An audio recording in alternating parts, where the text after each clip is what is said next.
आप सभी मित्रों का मेरा मैत्रीपूर्ण प्रणाम। साथियों, आज हम एक ऐसे मुद्दे पे बात करने जा रहे हैं जिसका विषय है साधु के भेष में शिकारी घूम रहे हैं। और ये शीर्षक मैंने गौतम बुद्ध के ऊपर एक चाइनीज़ लेखक ने किताब लिखी, जहाँ जहाँ चरण पड़े गौतम के, और मैंने वो कहानी वहाँ से उठाया ताकि कुछ बातें मैं आप सभी को वर्तमान की स्थिति के अनुसार समझा सकूं।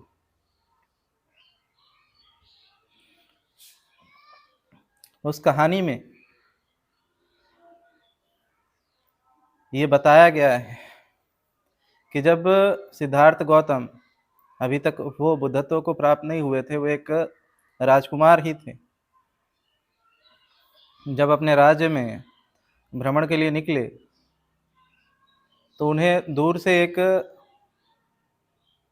साधु दिखा जो भगवा कलर का कपड़ा पहना हुआ था, जो चीवर का रंग है।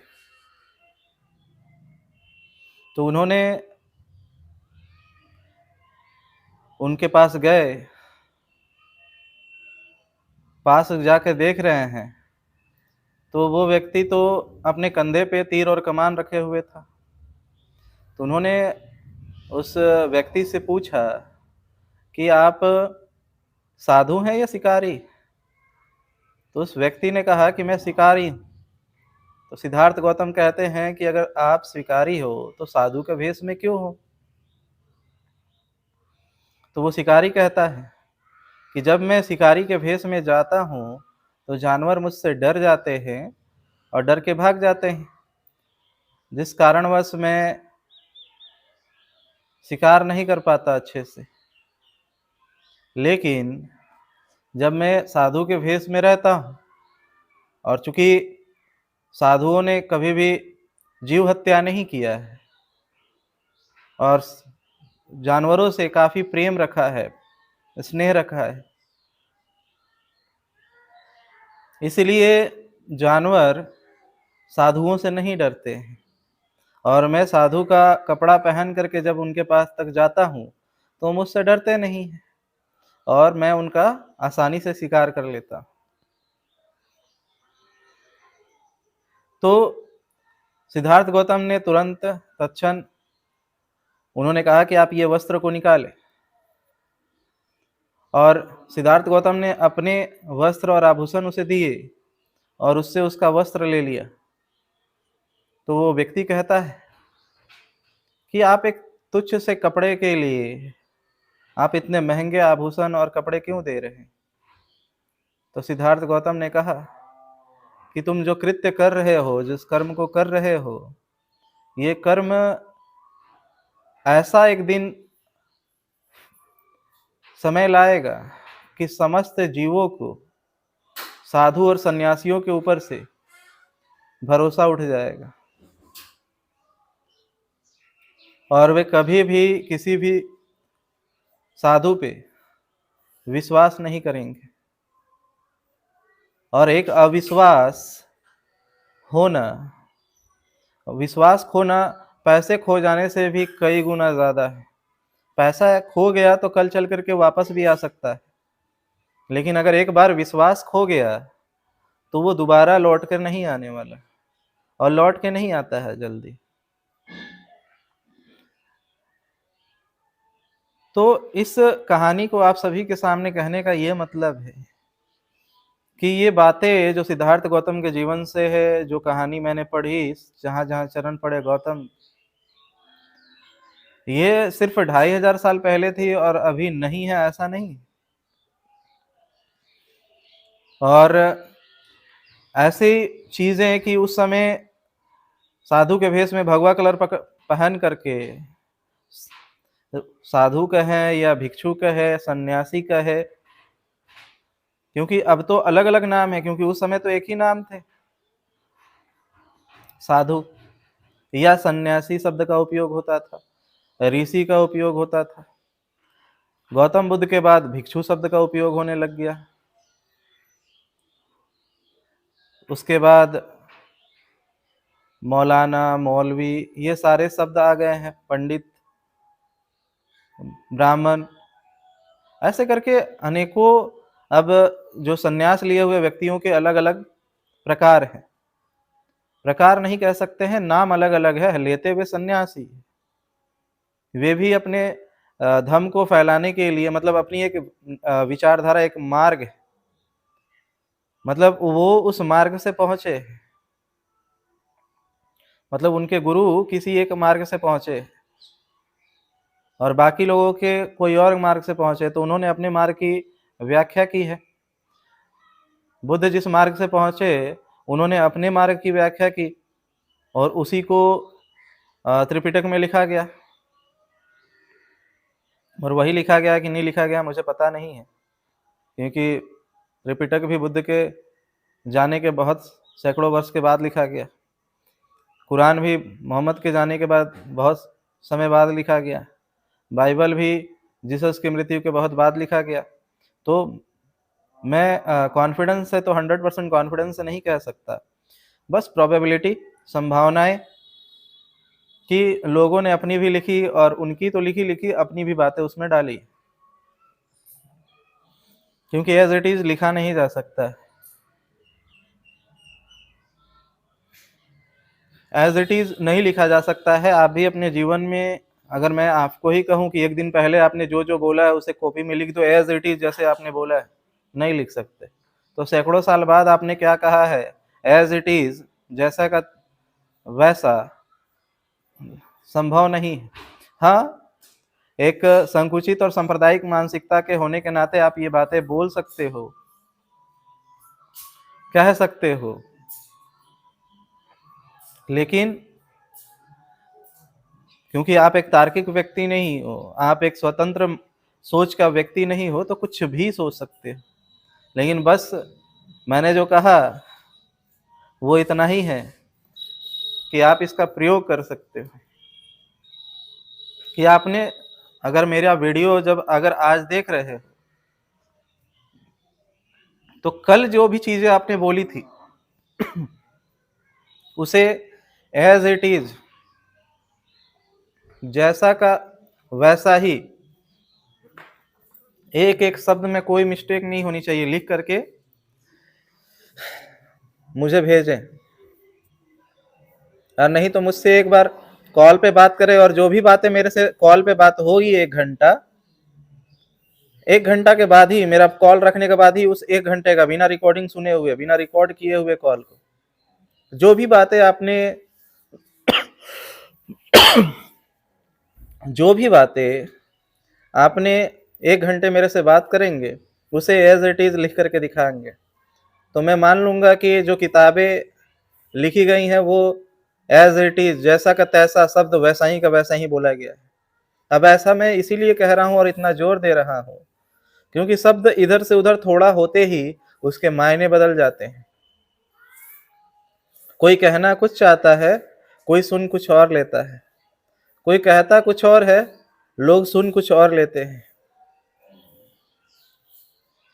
तो बहुत कुछ ऐसा है जो कि शब्दों के मायने बदल जाते हैं, कहने के मतलब बदल जाते हैं। तो मैं कह रहा था कि साधु के भेष में जो सन्यासी साधु के भेष में कह दे, या भिक्षु के भेष में कह दे, सन्यासी के भेष में कह दे, या मौलाना के भेष में कह दे, इन सभी के भेष में जो लोग घूम रहे हैं,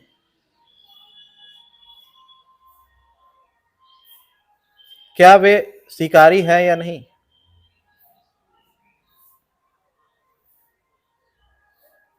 और इसके बारे में आपको कैसे पता चलेगा कि वे शिकारी है या नहीं? क्योंकि आज भी है, बुद्ध के समय थे तो आज भी है। हाँ, आज तीर कमान लेकर नहीं चल रहे हैं, लेकिन शब्दों का उपयोग करके हिंसा जरूर पहुंचा रहे हैं। जिस तरीके से वो व्यक्ति साधु का भेष पहन करके जानवरों में विश्वास को समाप्त कर रहा था, जानवरों में विश्वास खत्म कर रहा था, उसी तरीके से आज भी लोगों में से विश्वास खत्म करने का कार्य कर रहे हैं। आप सोच रहे होंगे कि कहाँ लोग विश्वास खत्म करने की बातें कर रहे हैं, कहाँ विश्वास खत्म हो रहा है। विश्वास जिस तरीके से आप देखते हो उसी तरीके से खत्म हो जरूरी नहीं। यहाँ लोगों से विश्वास की बातें उठ रही थी, साधुओं से विश्वास की बातें उठ रही थी। वहां ये नहीं कहा गया था कि वो साधु बौद्ध धर्म का है या इस्लाम का है या हिंदू का है या फिर क्रिश्चियनिटी का है, ऐसा नहीं। वो किसी भी धर्म और संप्रदाय का हो, जिसने भी जो भी साधु बना है, जो भी सन्यास लिया है, जो भी मौलाना बना है, ये शब्द अलग अलग है, मायने सबके एक है। जैसे किसी जगह पे माँ को ही मोम कहा जाता है, माई कहा जाता है, अम्मा कहा जाता है, अम्मी कहा जाता है, आई कहा जाता है, उसी तरीके से जो व्यक्ति अपने धर्म और अपने मार्ग का प्रचार प्रसार करने के लिए कार्य करता है फुल टाइम प्रचार के तौर पे, उसी को मौलाना कहते हैं इस्लाम में, उसी को बौद्ध धर्म में भिक्षु कहते हैं, उसी को हिंदू धर्म में सन्यासी और साधु कहते हैं। तो ये सारे जो है, क्या ये विश्वास नहीं खत्म कर रहे हैं लोगों से? आपको लगता होगा कि नहीं, हमने तो कहीं नहीं देखा विश्वास खत्म करते हुए। हमने तो यही देखा है कि भिक्षु कहता है कि तुम बुद्ध के प्रति श्रद्धा रखो, बुद्ध पे विश्वास करो और त्रिपिटक पे विश्वास करो। एक मौलाना तो कहते हुए मिलता ही है कि मोहम्मद साहब पे विश्वास करो, कुरान पे विश्वास करो। एक हिंदू तो कहता ही है कि गीता पे विश्वास करो, रामायण पे विश्वास करो, कृष्ण पे विश्वास करो।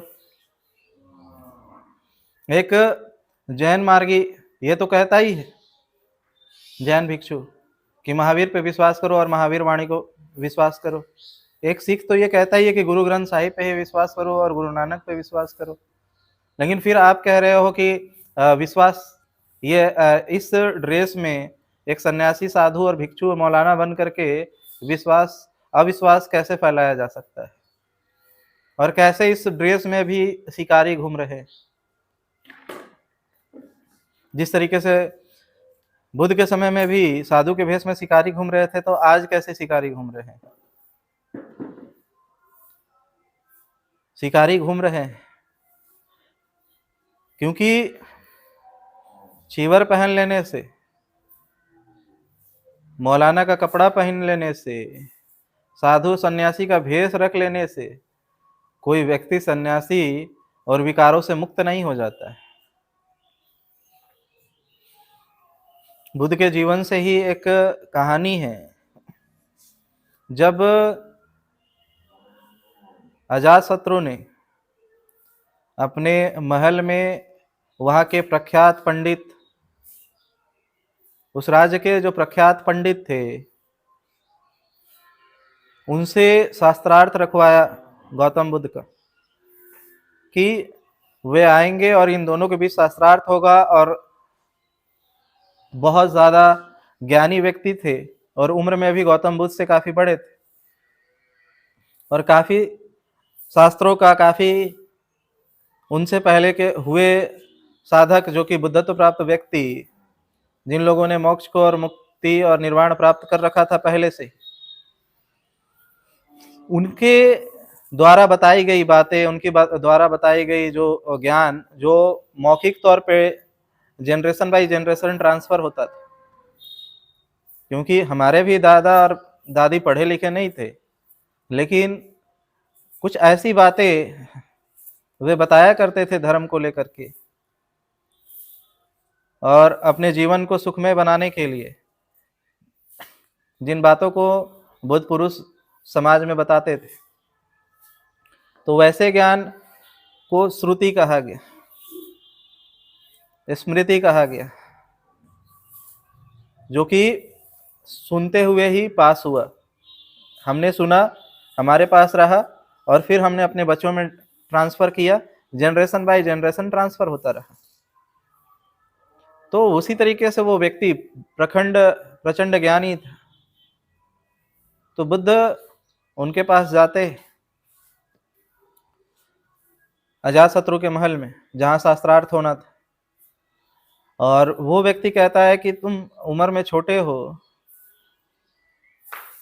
आप देखिए वहां पे उम्र की बात आना शुरू हो गई कि उम्र में छोटे हो, जबकि ज्ञान का उम्र से कोई लेना देना नहीं। ज्ञान का उम्र से लेना देना ही नहीं। लेकिन वहां पे बातें उठी कि आप ज्ञान से, आप उम्र से छोटे हो तो आप पहले प्रश्न करो, मैं आपको अधिकार देता हूं प्रश्न करने का। तो गौतम बुद्ध ये सवाल करते हैं कि ब्राह्मण किसे कहते हैं। तो उन्होंने बताया कि जिसने ब्रह्म को जाना है उसे ही ब्राह्मण कहते हैं। तो गौतम बुद्ध ने कहा क्या ब्राह्मण बनने के लिए वस्त्र धारण करना या शरीर के ऊपरी आवरण मायने रखता है या नहीं रखता? कौन सा मायने रखता है? ऊपरी शरीर का ऊपरी आवरण, कपड़े कपड़े मायने रखते हैं, शरीर का बनावट की मायने रखता है, या फिर आचरण मायने रखता है, या फिर जो आपने जाना है, जिसे अनुभव किया है, वो मायने रखता है?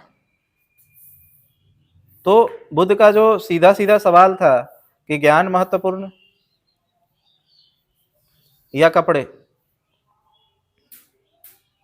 तो उस ब्राह्मण ने कहा कि कपड़े महत्वपूर्ण नहीं है, ज्ञान महत्वपूर्ण है। ज्ञान महत्वपूर्ण है, कपड़े महत्वपूर्ण नहीं है। खासा ध्यान रखिएगा, क्योंकि आप ही के लिए ये बातें मैं बता रहा हूं। ज्ञान महत्वपूर्ण है, कपड़े महत्वपूर्ण नहीं है। कपड़े तो एक ड्रेस है, एक ड्रेस कोड है। हर एक व्यक्ति जब जब कोई बुद्ध हुआ, वो दूसरे बुद्धों से अलग स्वयं को दिखाने के लिए, क्योंकि वे अलग मार्ग से पहुंचे हैं, उसे दिखाने के लिए उन्होंने अपने अपने अलग अलग ड्रेस बनाए, एक ड्रेस कोड रखा। जैसे कि एक ही जिला में अगर 10 स्कूल है तो 10 एक तरह का ड्रेस थोड़ी पहनता है। वो अलग दिखाने के लिए कि मेरा स्कूल अलग है, वे सारे स्कूल वाले अपने स्कूल का ड्रेस अलग अलग बनाते। उसी तरीके से सारे भिक्षुओं ने भी ड्रेस कोड अलग अलग रखे। आज लोगों ने ड्रेस कोड को पकड़ लिया है, नहीं नहीं, चीवर मायने रखता है, सन्यासी का ड्रेस मायने रखता है। जैसे कि वो उन लोगों ने वो शक्तिमान का एपिसोड देख के रख लिया हो कि शक्तिमान का ड्रेस पहनते ही शरीर में शक्ति आ जाएगी। जैसे कि बेन 10 कार्टून देख लिया हो कि हाथ में घड़ी आएगी और हम शक्तिशाली हो जाएंगे। मिस्टर इंडिया देख लिया है कि हाथ में घड़ी का बटन दबाएंगे और हम गायब हो जाएंगे। सुपरमैन का ड्रेस पहन लेंगे तो उड़ने लग जाएंगे। क्या कपड़े में कुछ है क्या? इसी कपड़े को अगर हम कुर्ता बना ले तो बस इसको कटिंग इस तरीके से कर लेने से ये बहुत महत्वपूर्ण हो जाता है। या इसको हम कुर्ता और धोती के तौर पे पहन ले तो जादू काम नहीं करेगा, मैजिक खत्म हो जाएगा, शक्ति खत्म हो जाएगी। अगर हमने दाढ़ी रख लिया, टोपी पहन लिया तो मेरे अंदर शक्ति आ जाएगी। चीवर पहन लेने से शक्ति आ जाती है। चीवर पहन लेने से आप इंसान का आचरण सुधर जाता है। तब तो ऐसे कई केसेस है जिसमें चीवर पहनने के बाद भी लोगों ने व्यभिचार किया है, और फिर लोग कहेंगे कि अरे आप झूठा इल्जाम लगा रहे हो व्यभिचार का। अगर व्यभिचार का इल्जाम नहीं लगा रहा हूं तो आप जाके पता करो कि भिक्षु बनने के बाद लोगों ने व्यभिचार नहीं किया, तो संघ में ये नियम कैसे बन गया कि व्यभिचार नहीं करना चाहिए? भिक्षु संघ का नियम कैसे बना कि व्यभिचार नहीं करना चाहिए?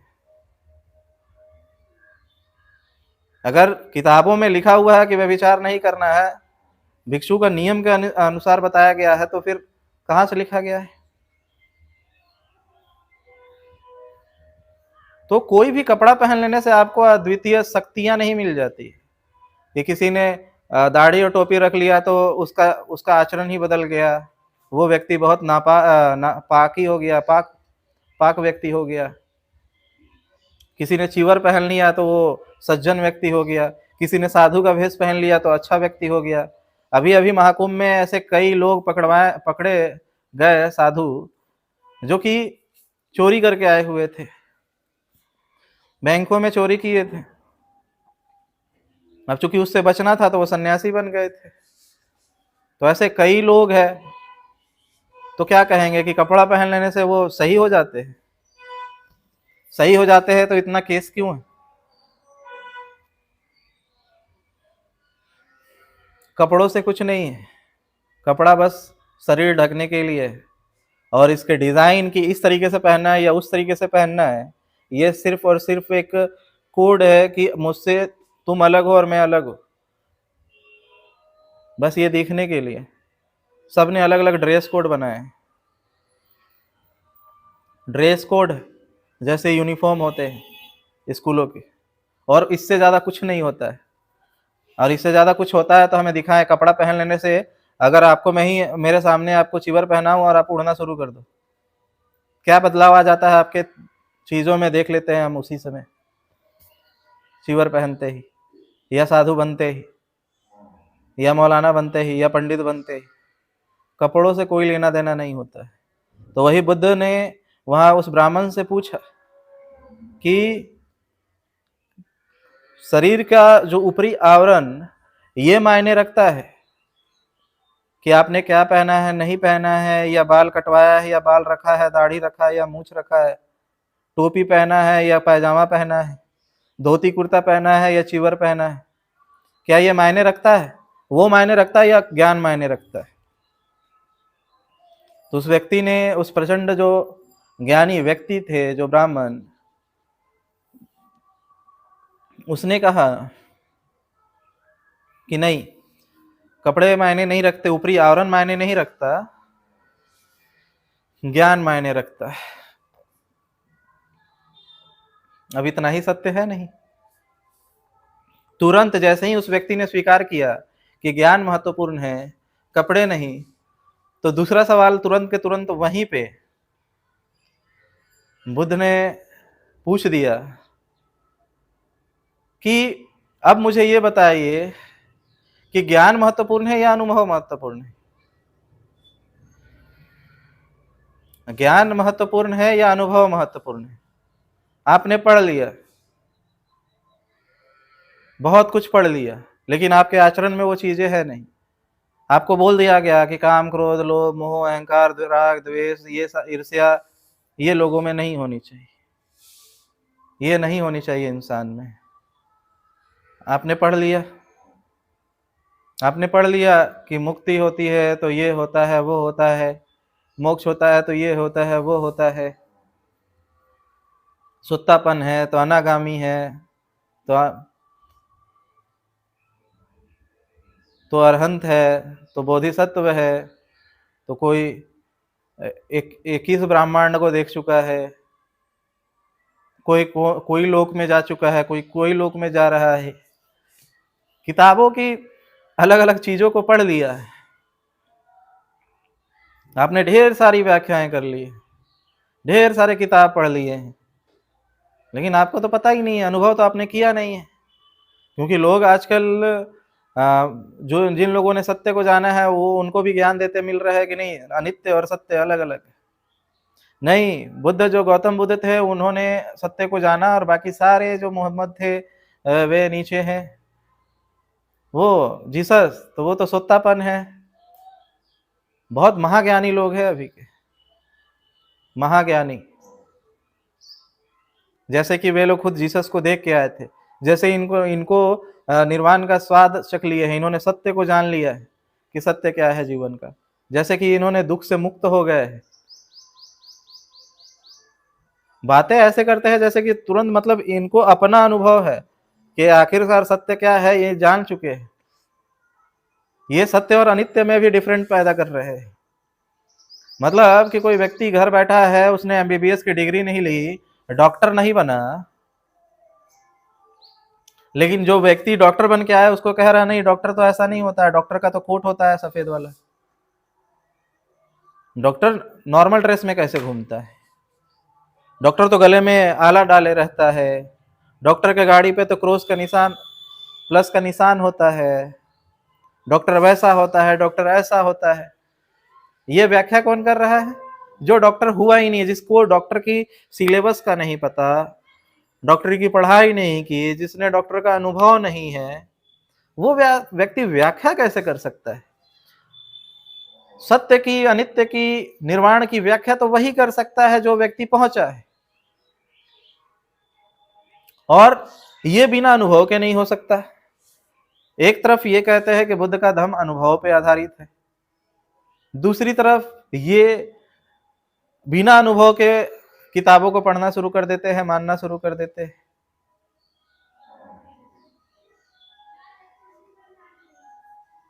तो बहुत सारी चीजें किताबों से नहीं मिलती है।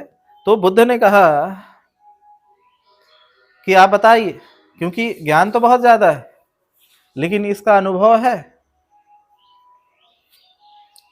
ज्ञान तो आप बड़ी बड़ी कह रहे हैं, निर्वाण, मोक्ष, तो शून्यता, निराकार, आकार, बहुत बातें की है। क्या आपने उसे देखा है, स्वयं अनुभव किया है? तो उस ब्राह्मण ने कहा, पंडित ने, कि नहीं, मेरा अनुभव तो नहीं है, पढ़ा है, मेरा अनुभव नहीं है। मैं तो कहूँगा कम से कम वो ब्राह्मण जो पंडित था वो बहुत ईमानदार था। आज के भिक्षु, आज के साधु, आज के सन्यासी और मौलाना तो उतने ईमानदार भी नहीं है। उसने तो ईमानदारी से स्वीकार कर लिया कि मेरे पास सिर्फ ज्ञान है, अनुभव नहीं है।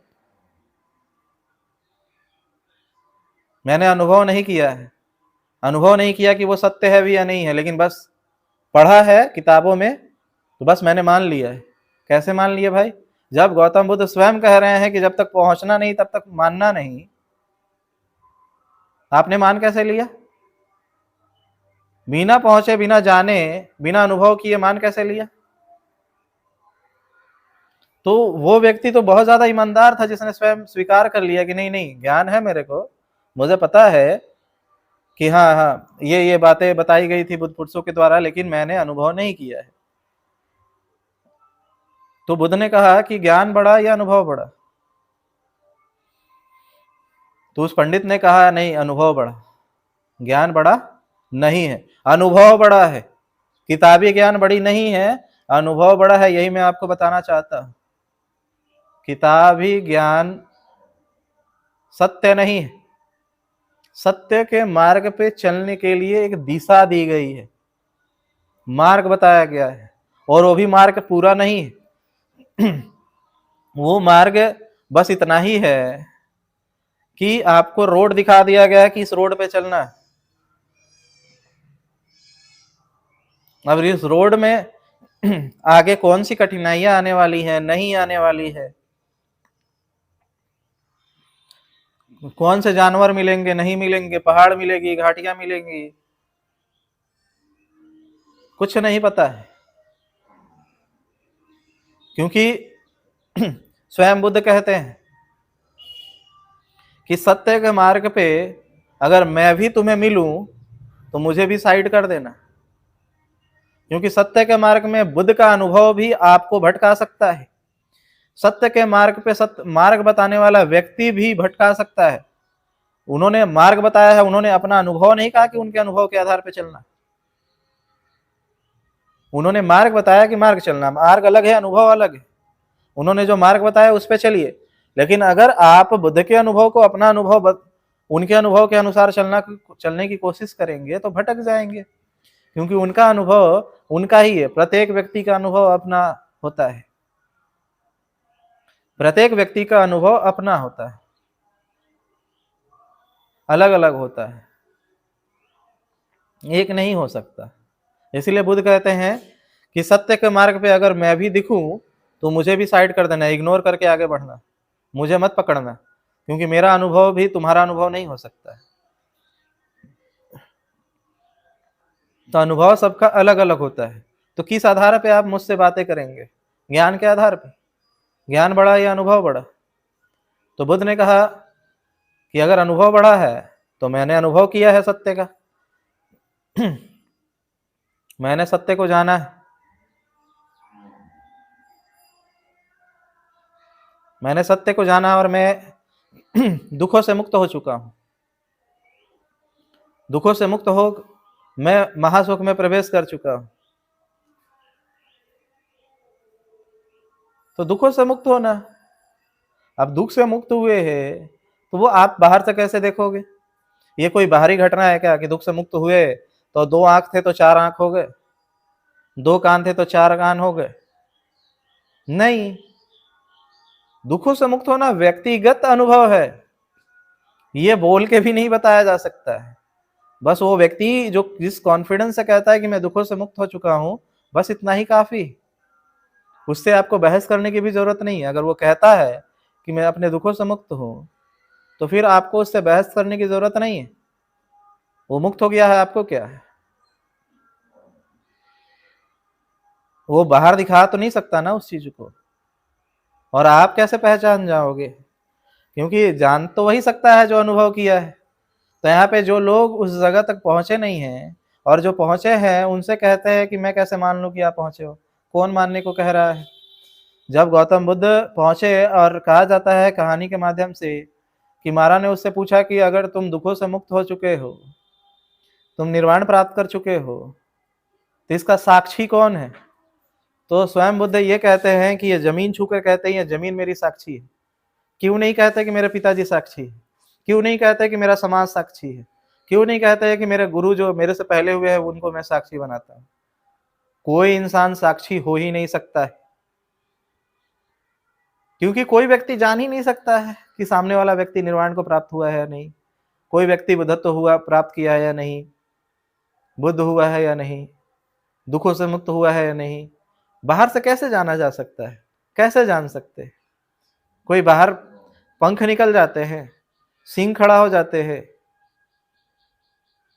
कोई बाहरी बदलाव नहीं होता। बस वो व्यक्ति सत्य को जान लेता है, दुखों से मुक्त हो जाता है और अपना जीवन एक सरल और सहज तरीके से जीता है। अब उसको जीवन में कोई दुख नहीं होता। बस इतना ही से तो बात है। वो प्रेजेंट में अवस्थित हो व्यवस्थित हो जाता है, उस अवस्था को प्राप्त हो जाता है जो प्रेजेंट में धारा बह रही है वर्तमान की।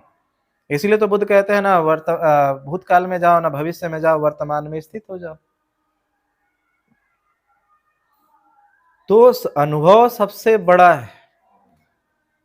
तो आज मैंने जो बताया कि साधु के भेष में शिकारी घूम रहे हैं, तो उसमें विश्वास खत्म कर रहे थे जानवरों का। तो आज विश्वास कैसे खत्म किया जा रहा है? विश्वास ऐसे नहीं खत्म किया जा रहा है कि तुम्हें त्रिपिटक पे और बुद्ध पे विश्वास नहीं करने हैं। विश्वास ऐसे समाप्त किया जा रहा है कि तुम्हें सिर्फ इन पे करने हैं और दूसरे का विरोध करना है। वो विश्वास नहीं होता है। मैं त्रिपिटक और गौतम बुद्ध पे विश्वास करता हूं और मोहम्मद और कुरान पे विश्वास नहीं करता हूं।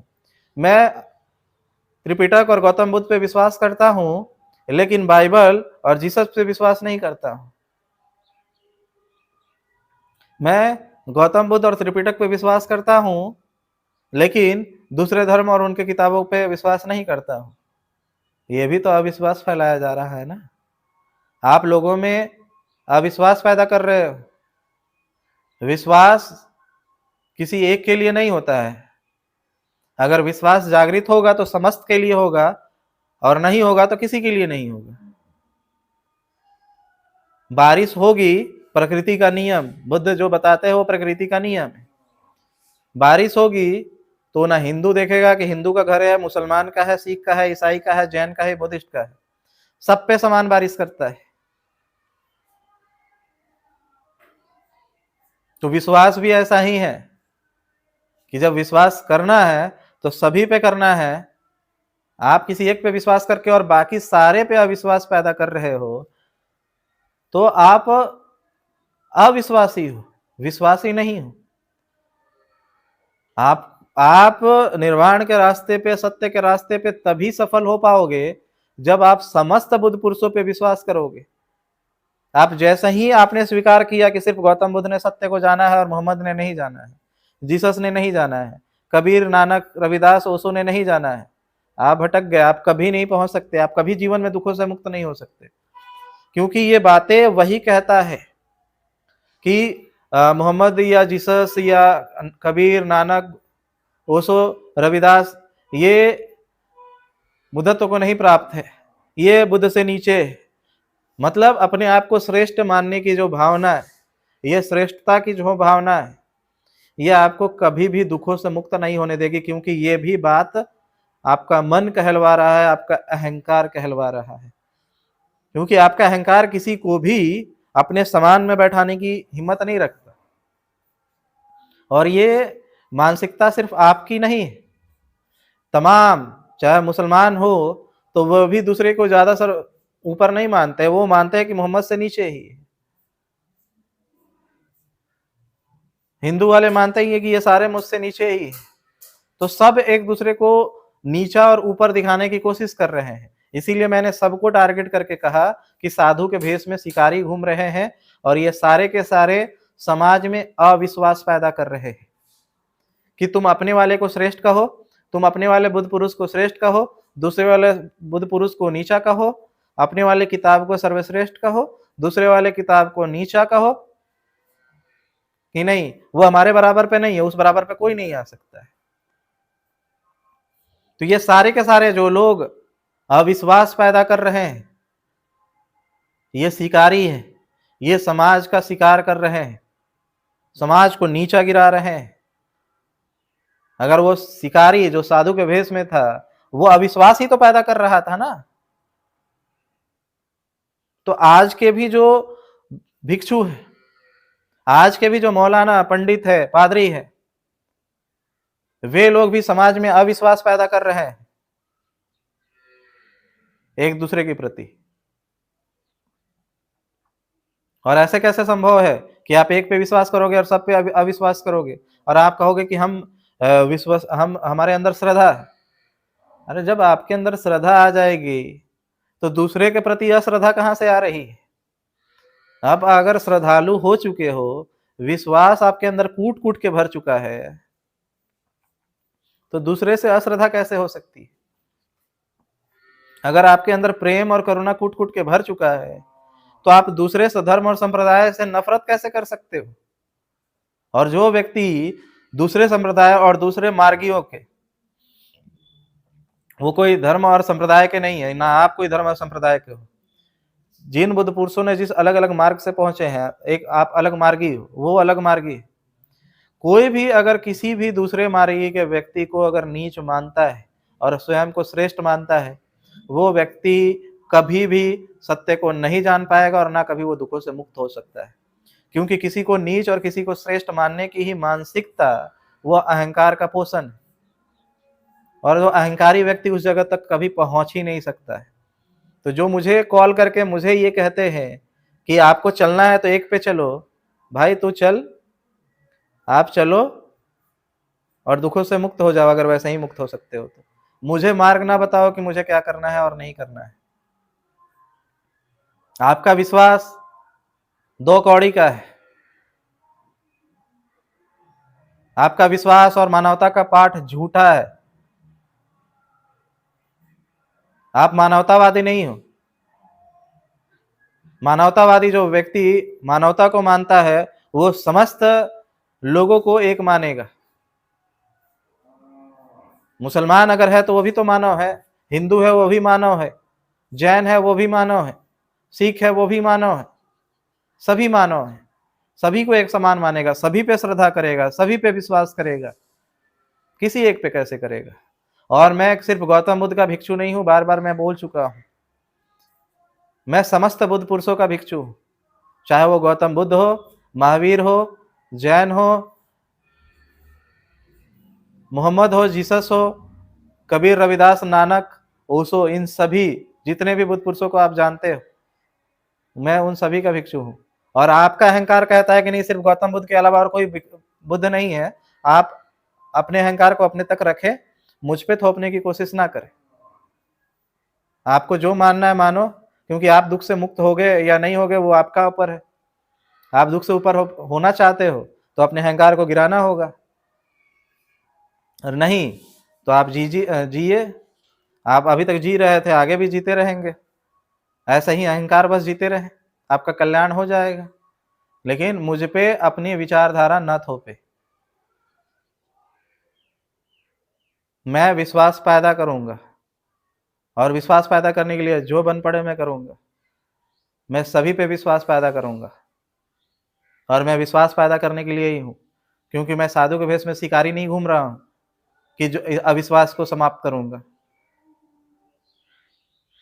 मैं शिकारी नहीं हूं, मैं साधु हूं, मैं भिक्षु हूं, मैं सन्यासी हूं।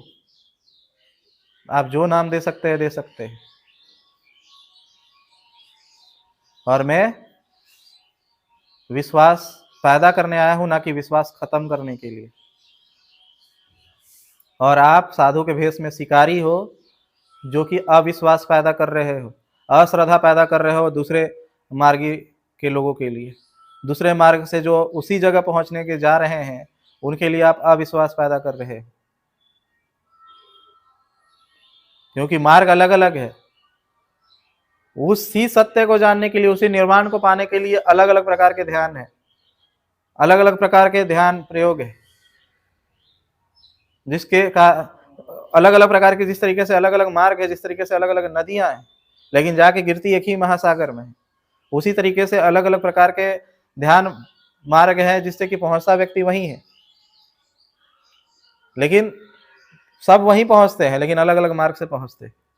ये मार्ग अलग अलग है, पहुंचना एक ही जगह होता है। इसीलिए दूसरे मार्गियों की निंदा ना करे कि दूसरा नीचे है और दूसरा ऊपर है, ऐसा ना कहे। बुद्ध जिस मार्ग से गए थे, उस मार्ग में उनको जानवर नहीं मिले कि उनको हथियार उठाना पड़े, और मिले भी तो उनके पीछे ऑलरेडी सेना थी, और कई राजा थे, राजा उनके दोस्त थे, राजा उनके पिता थे, कई तलवार पीछे थे, इसीलिए आगे के जानवर भी उनसे डर के चले गए। बुद्ध ने अपने हाथ में तलवार नहीं रखा, लेकिन पीछे तलवार रखने वाले लोगों की सेना थी। एक बात होता है हाथ में तलवार रखना, और एक होता है मेरे पीछे पूरा सेना तलवार रखा है और मैंने नहीं रखा है। जिस तरीके से नरेंद्र मोदी कह सकते हैं कि मैं अहिंसा का पुजारी हूं, प्रधानमंत्री होने के नाते प्रत्येक व्यक्ति ये कह सकता है जो प्रधानमंत्री बनता है कि मैं अहिंसा हूं, मैं अहिंसा को मानता हूं, लेकिन पीछे तो लेके चलते हैं ना ढेर सारे कमांडो। तो लोग तो उससे डरते हैं ना, कमांडो से डर करके मोदी जी पे विरोध नहीं करते या मोदी जी को मारने नहीं जाते। क्यों? मोदी जी को इसलिए नहीं मारने जाते हैं ना, क्योंकि पीछे कमांडो की फौज खड़ी है। तो उसी तरीके से बुद्ध को भी लोग मारने इसलिए नहीं गए क्योंकि पीछे सेनाओं की फौज खड़ी रहती थी। कई राजा, वो राजाओं के गढ़ में ही, राजाओं के जो राज थे उन्हीं के जंगलों में रहा करते थे, तो किसी की हिम्मत नहीं थी कि उनके ऊपर आकर के तलवार से और गुट एक फौज लेकर के उनके खिलाफ लड़ाई लड़ने आए। लेकिन मोहम्मद कोई राजा के बेटे नहीं थे, वो जिस मार्ग से जा रहे थे उस मार्ग में ढेर सारे जंगली लोग थे, जंगली जानवर थे। अगर वो अपने हाथ में तलवार नहीं रखते तो उन्हें मार दिया जाता। तो उस मार्ग पे उनके हाथ में तलवार रखा तो आपको गलत लग सकता है, क्योंकि आपके दिमाग में बुद्धि नहीं है, तर्क करने की क्षमता नहीं है। हर अलग अलग मार्गी अलग अलग चीजों का उपयोग कर सकता है, लेकिन चूंकि आपने सत्य को नहीं जाना है इसलिए आप भटक रहे हो। तो अलग अलग मार्ग से लोग उसी सागर महासागर में जाके गिरते हैं। लेकिन देखो खासियत, देखो लोगों की मानसिकता देखो कि सागरों को भी अलग अलग टुकड़ों में बांट दिया है। कहा जाता है कि 7 सागर है, महासागर है, लेकिन 7 नहीं है, एक ही है, लेकिन उसको क्षेत्र के अनुसार अलग अलग बांट दिया गया है। पूरी पृथ्वी पे एक ही महासागर है जिसमें नदियां जाके मिलती हैं, लेकिन लोगों के अहंकार ने उसे भी बांट के रख दिया है। और उसी तरीके से आप लोगों ने अभी बुद्धों के मार्गों को बांट के रखा है, अहंकार बस। अहंकार खत्म करेंगे तो ही वहां तक पहुंच पाएंगे, नहीं तो इसी तरीके से साधु के भेष में जो शिकारी घूम रहे हैं आपका शिकार करते रहेंगे, और आपको कभी भी सत्य को मिलने नहीं देंगे और ना आपको दुखों से मुक्त करने देंगे। आप लोगों ने मेरी बातों को ध्यान से सुना, इसके लिए मैं आपका बहुत बहुत अनुग्रहित हूँ। धन्यवाद।